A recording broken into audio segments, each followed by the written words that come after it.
नमस्कार, मैं लिब्रांडो ब्रीड का बजवा जाता हुआ पत्रकार। ऊपर जवान हैं, नीचे किसान हैं। ऊपर राफेल है जिससे भ्रष्टाचार की बदबू आती है, नीचे ट्रैक्टर है जिससे पसीने की खुशबू आती है। ऊपर तिरंगे के 3 रंग छोड़ते वायुयान हैं जिसका इस्तेमाल इस देश का प्रधानमंत्री चुनाव जीतने तक के लिए कर लेता है।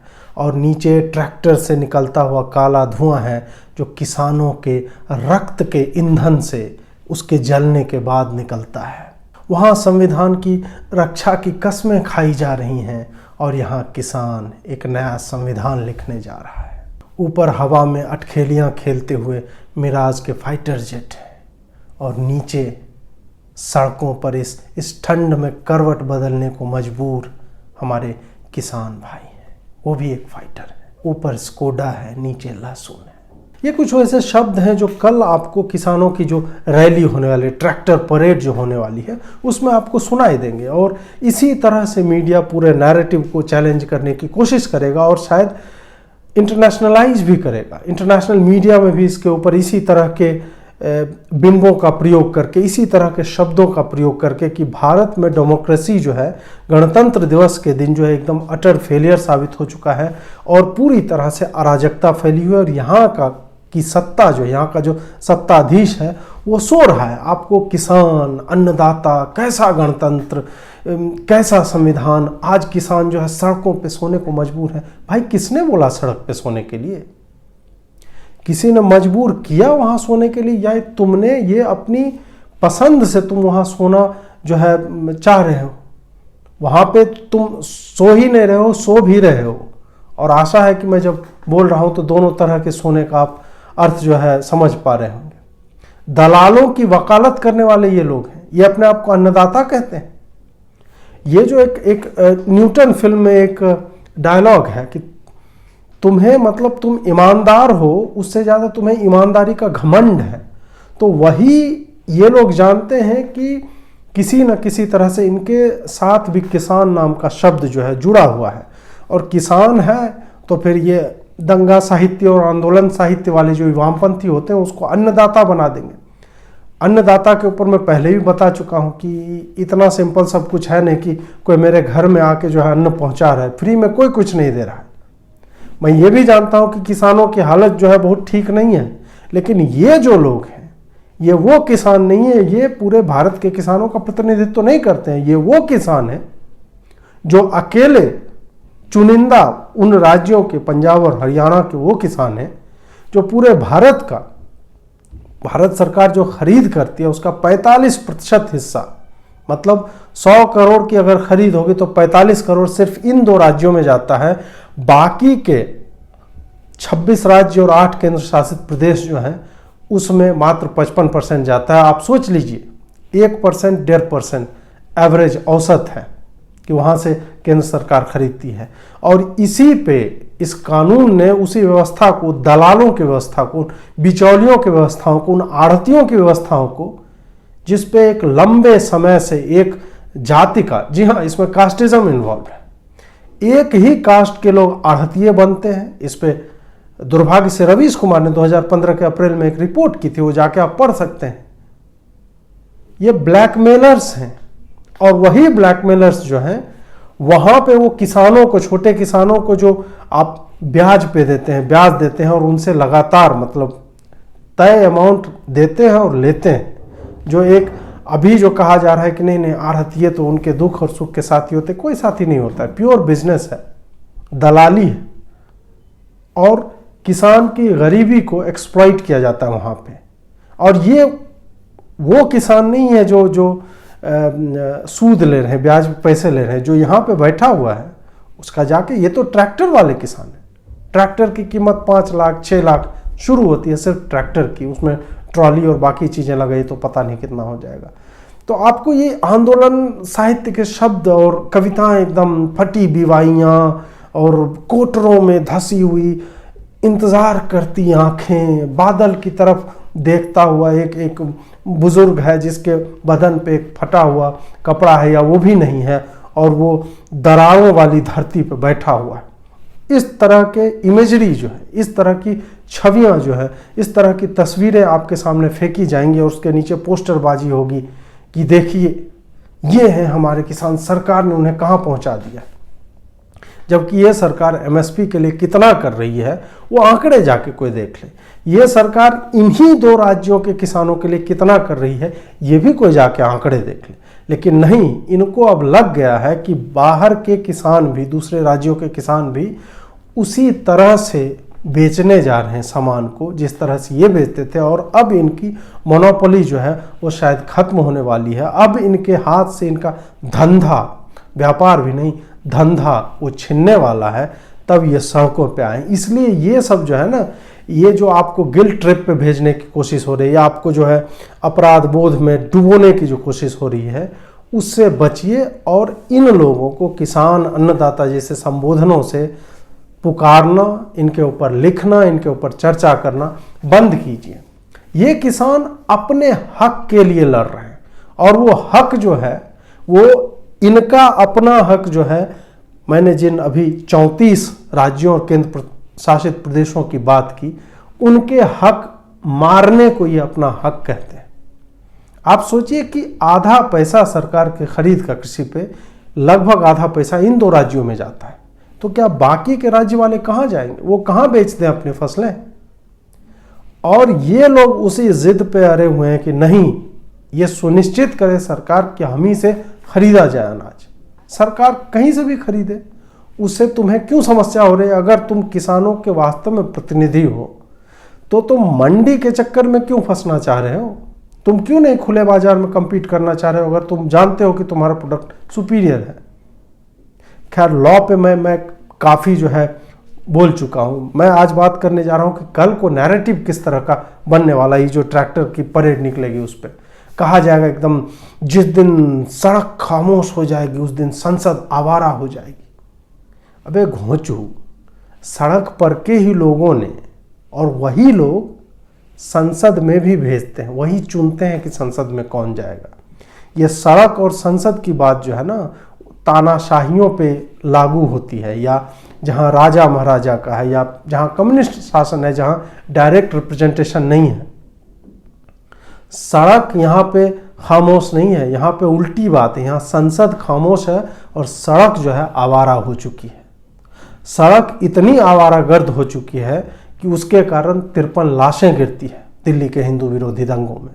उसके कारण जो है 250-250 करोड़ की प्रॉपर्टी जला दी जाती है रेलवे की। उसके कारण हर दूसरे तीसरे जिले में जो है दंगे हो रहे हैं बंगाल में। तो सड़क आवारा हो चुकी है, संसद तो खामोश है, और इसके लिए सारे लोग उन्हें दुत्कार भी रहे।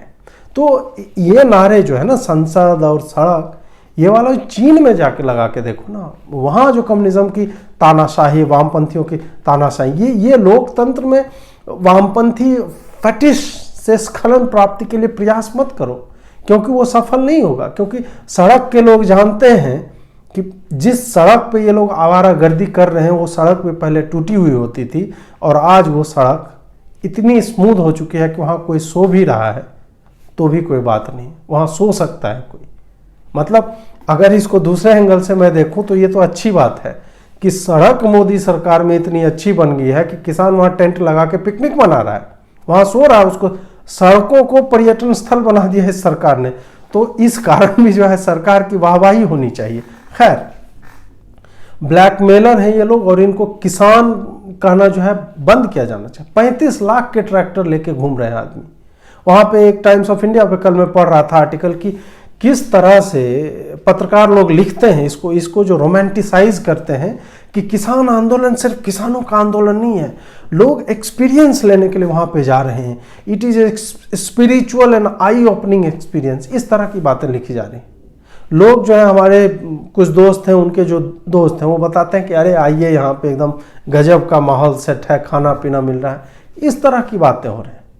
जो निकम्मे और निठल्ले लोग हैं वो वहाँ पे बैठे हुए हैं, उनको एकदम टेंट मिला हुआ है, रजाई मिला हुआ है, 2 बार खाना मिल रहा है, दारू फ्री में बट रही थी, आप लोगों ने वीडियो देखा ही हो। तो निकम्मे और निठल्ले लोगों को ये सप्लाई हो ही रहा है। उसके बाद बाकी के नेता लोग जो हैं, ये जो यूनियनों के नेता हैं, 32 यूनियन है, और ये चाहते हैं कि नहीं, मतलब तुमको अपने घर में शायद तुम्हारी बीवी और तुम्हारे बच्चे जो है नहीं पूछते होंगे, और यहाँ पे आके तुम सुरमा बने हो कि नहीं मैं तो भारत के 100 करोड़ किसानों का प्रतिनिधि हूँ। ये वैसे लोग हैं, प्रतिनिधि थे तो जाओ चुनाव लड़ो और जीतो, सांसद बनो और उसके बाद रूल को चेंज करवाओ। और एग्रीकल्चर तो वैसे भी कंकरेंट लिस्ट में है। अपने अपने राज्य सरकारों पे क्यों नहीं दबाव बना रहे? राज्य सरकारों के पास जाके आंदोलन करो ना, कि वो रिजोल्यूशन पारित कर दे कि हम नहीं मानेंगे, वो इंडिपेंडेंट रिपब्लिक ऑफ पंजाब और हरियाणा बन जाए अगर उनको बनना ही है। वहां क्यों नहीं जा रहे हो? मोदी सरकार पे क्यों आ रहे हो? इन सब बातों को आप देखेंगे, और ये 35 लाख वाला ट्रैक्टर आप देखेंगे, मर्सिडीज से ट्रैक्टर को खींचा जाना देखेंगे, तो आपको पता चलेगा कि ये एक आयोजन है। आंदोलन तो इसे किसी भी दृष्टिकोण से नहीं कहा जा सकता। अब देखिए, कल को ये भी हो सकता है, कल जब ये ट्रैक्टर चलेंगे उसमें खुद ही ये लोग हमला करवा लेंगे अपने ऊपर, कोई पेट्रोल बम फेंक देगा, कुछ कर देगा, और 1-2 हिंसक घटनाएं होनी है। अगर पुलिस सतर्कता ना बरते, जैसा कि अभी इन्होंने 2 दिन पहले किया था, कि एक योगेश नाम का लड़का था, उसको इन्होंने पकड़ लिया और बोला कि हम चंडीगढ़ पुलिस के हैं, और बुरी तरह से उसे पीटा, उसे शराब पिलाई गई।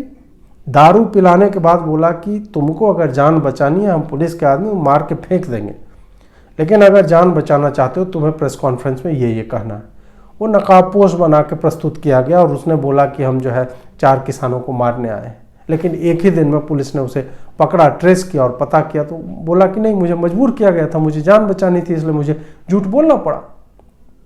इस तरह की चीज़ें हो रही यहाँ पे। ये इतने डेस्परेट है न्यूज में आने के लिए, इसलिए कल को ये अपने ऊपर ही हमला न करवा ले, अपने ट्रैक्टर में खुद आग न लगा ले और बोले कि दिल्ली पुलिस वालों ने आग लगा दी, तो आप जो है इस बात के लिए भी तैयार रहिएगा।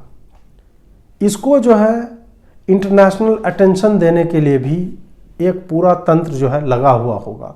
और जैसा कि मैंने शुरू में ऊपर राफेल और नीचे जो है ट्रैक्टर वाली बातें आपको बताई हैं, तो वो आप मान के चलिए कि वामपंथी मीडिया में गणतंत्र दिवस की झांकी या हमारे उस समय के अचीवमेंट्स के बारे में, जिस समय मुझे लगता है कि भारत में लोकतंत्र आज से ज़्यादा मजबूत और सशक्त वैश्विक और राष्ट्रीय दोनों परिदृश्य में कभी भी नहीं रहा है। मतलब आज ही मैंने नेहरू के बारे में कोई बुक में छपा है कि वो आदमी चाहता था कि आर्मी रहे ही नहीं, India should be without an army.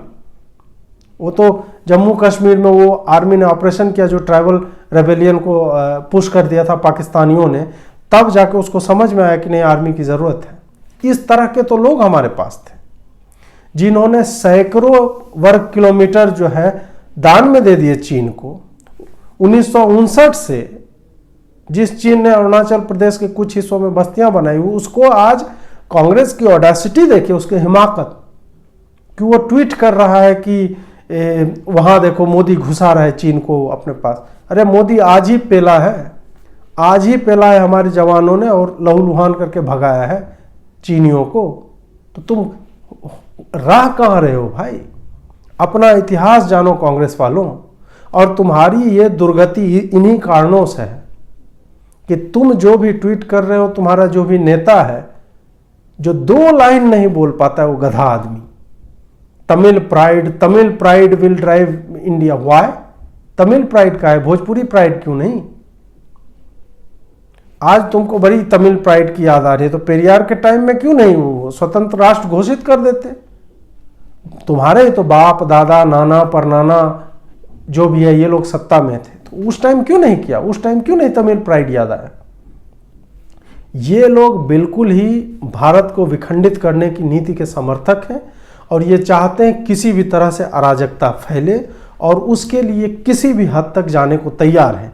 तो कल जो है, कल की तैयारी आप देखेंगे कि भारत जो कि अपने शायद सबसे अच्छे दौर में अभी चल रहा है लोकतंत्र के मामले में, उस समय में आपको ये दिखाया जाएगा गणतंत्र कैसे एक असफल इंटरप्राइज हो चुका है इंडिया में। हर तरफ अराजकता है, जैसे कि CNN वाले करते थे कि इराक वॉर में तेल का एक कुआं जल रहा था और उसी को अलग अलग एंगल से चला के प्रोपेगेंडा करके अमेरिकी लोगों को ये एक उनके भीतर ये एक नैरेटिव गढ़ दिया गया कि नहीं, वहाँ जो है वेपन ऑफ मास डिस्ट्रक्शन है, लगातार बात की गई और कि तेल के कुएं में आग लगा रहा है, बाकी तेल चुरा चुरा के अपने यहाँ पहुँचा रहे हैं ये लोग। तो इस तरह की चीज़ें जो मीडिया करती थी, वही मीडिया आज इनके सामने भी है और उसका ये यूटिलाइजेशन करेंगे। न्यूयॉर्क पोस्ट का आप देखिए कि जब योगी आदित्यनाथ मुख्यमंत्री बनता है तो उसको बोलता है कि मिलिटेंट हिंदू टेम्पल का जो चीफ था वो जो है असेंड करता है पॉलिटिकल लैडर में, और जब जो बिडेन ये जब बनता है राष्ट्रपति तब उसके शपथ लेने को और चर्च में जाने को बोलता है कि हाँ ये तो कितना लिबरल बढ़िया क्रिश्चियन है, ये पिछले 50 साल में सबसे बढ़िया क्रिश्चियन आदमी बन के निकला।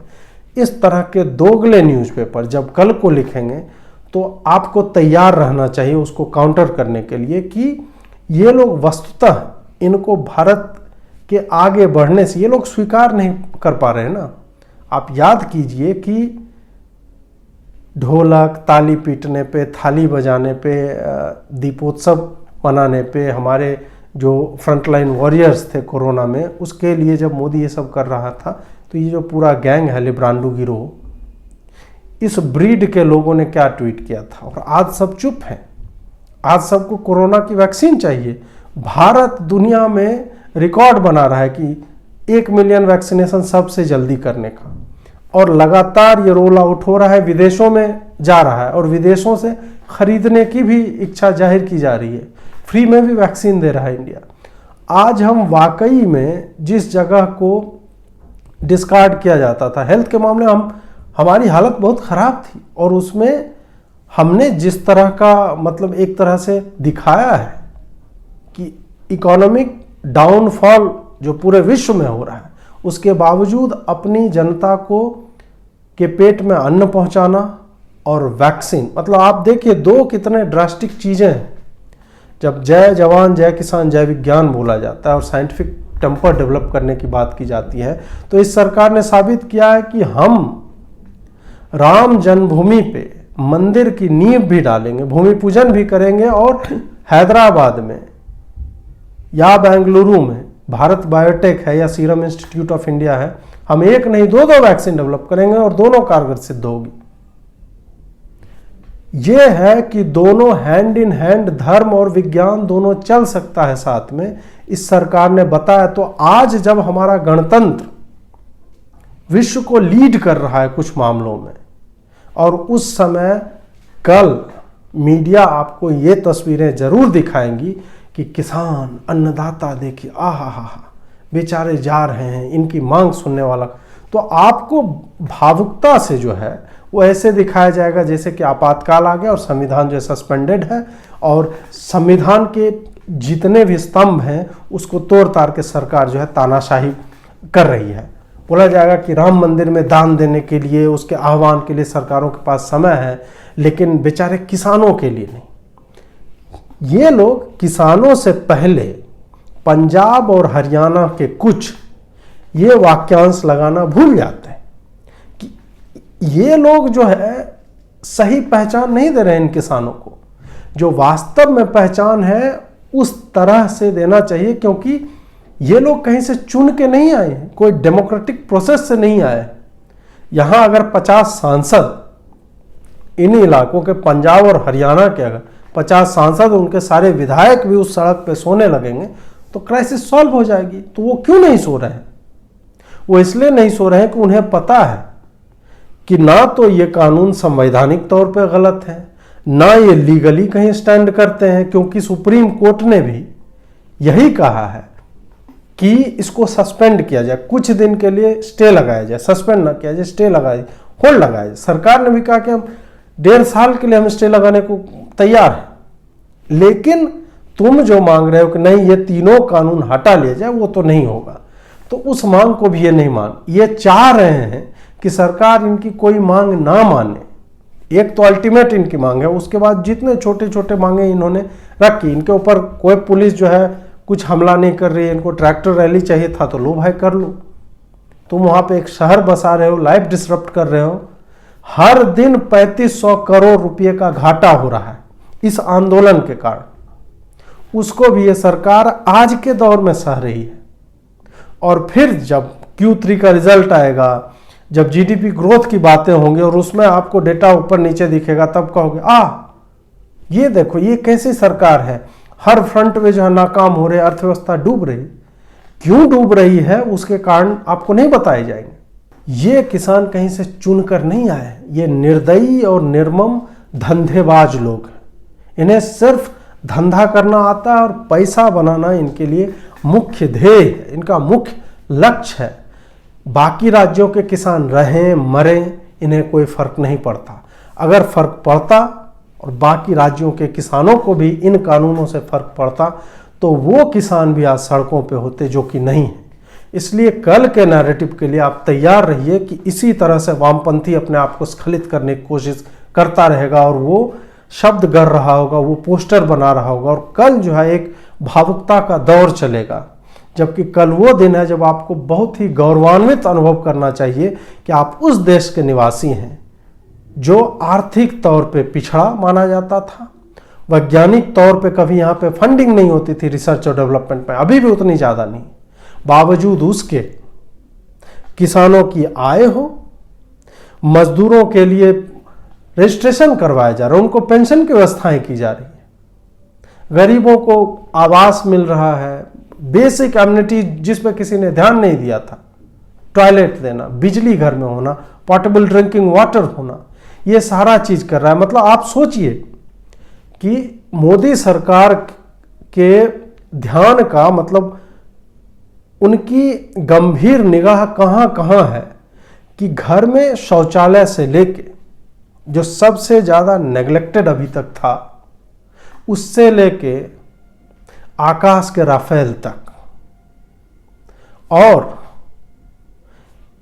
एक ऐसे समय में जहां हम लोग हमेशा सुनते रहते हैं कि बेड की कमी के कारण अस्पताल के बाहर बच्ची को जन्म दिया, मातृत्व मृत्यु दर जो है वो बढ़ रहा है, बच्चे मर रहे हैं, गोरखपुर में ये हो गया, वहां पे जो है चमकी बुखार में मर रहा है। एक तरफ वो था, एक तरफ ये था कि 65 करोड़ लोग तक कोरोना से संक्रमित हो जाएंगे, ऐसी स्टडीज आ रही थी।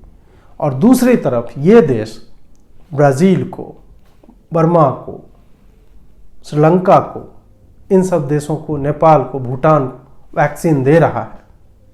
अमेरिका स्वीकार रहा है कि हाँ भारत ने वैक्सीनेशन ड्राइव में बहुत अच्छा काम किया है। तो दोनों आप देखिए कि रेंज कितना व्यापक है इस सरकार का। पहले की सरकारें क्या करती थी जो आज क्रोनी कैपिटलिज्म और तमाम तरह की नौटंकियां कर रही। पहले की सरकारों का फोकस एक तरफ होता था। अगर उनका फोकस एक तरफ नहीं होता ना तो 50 साल में हम जो है अभी मतलब 50, 60, 70 साल के बाद भी कांग्रेस जैसे नीच लोगों का नारा गरीबी हटाओ रहा। अबे 70 साल से कर क्या रहे थे तुम? 6 साल में अगर मोदी जो है हर घर में शौचालय पहुंचा सकता है, सौभाग्य योजना ला सकता है, गैस सिलेंडर की बात कर सकता है जो लोगों को डायरेक्ट छूती है, तो तुमने क्यों नहीं किया था आज तक? क्या बाथरूम बनाने की टेक्नोलॉजी नहीं थी कांग्रेस के समय में घरों में? या तुम्हें लगा कि हमारे घर में है ही, गरीब मरे वो खेत में जाए, हमें क्या? एक ये सरकार है जिसने ये रियलाइज किया कि बाद में जो बीमारियां होती हैं उसको टैकल करने में सब्सिडाइज जो दवाइयां जाती हैं या जो जैसा ही हमारा सड़ा हुआ स्वास्थ्य तंत्र है, तो लोग उसके कारण मर रहे हैं, वो ना हो उसकी जगह हम पहले ही उनको जो टॉयलेट की फैसिलिटी देते हैं, उनको सही पानी पीने को मिलेगा, उन्हें भोजन कम से कम मिले, ये सारी चीजें अगर सुनिश्चित कर दी जाए तो उनका स्टैंडर्ड ऑफ लिविंग डिसेंट नहीं होगा, लेकिन जितना खराब था उससे थोड़ा बेहतर होगा। और जैसे जैसे हमारा ह्यूमन इंफ्रास्ट्रक्चर बढ़िया होता जाएगा, हम एक अर्थव्यवस्था के रूप में आगे बढ़ रहे हैं। कल को जो लोग कहते थे सेंसेक्स नीचे जाता है तो रोने लगते हैं, आज कह रहे हैं कि सेंसेक्स ऊपर जाने से क्या होता है, this is just the beginning of something bad, आगे कुछ हो सकता है। रघुराम राजन टाइप के लोग, ऊपर जा रहा है तो नहीं नहीं नहीं कुछ आगे हो सकता है बुरा, जब नीचे जाता है नहीं नहीं सब कुछ बर्बाद हो गया, सेंसेक्स नीचे चला गया भाई, इस तरह करने वाले। तो अपने संविधान में अपने देश को लेकर, अपने देश की हर एक यूनिट, हर एक इकाई जो इस राष्ट्र को राष्ट्र बनाती है, उन सब को लेकर आपके भीतर गौरव का अनुभव करना चाहिए। आप जो है स्वयं को भाग्यशाली मानिए कि आप इस देश में हैं, क्योंकि कोरोना ने दिखा दिया कि कौन सा देश जो तोप बन रहा था उसकी क्या हालत है और वहां कितने लाख लोग मर रहे हैं।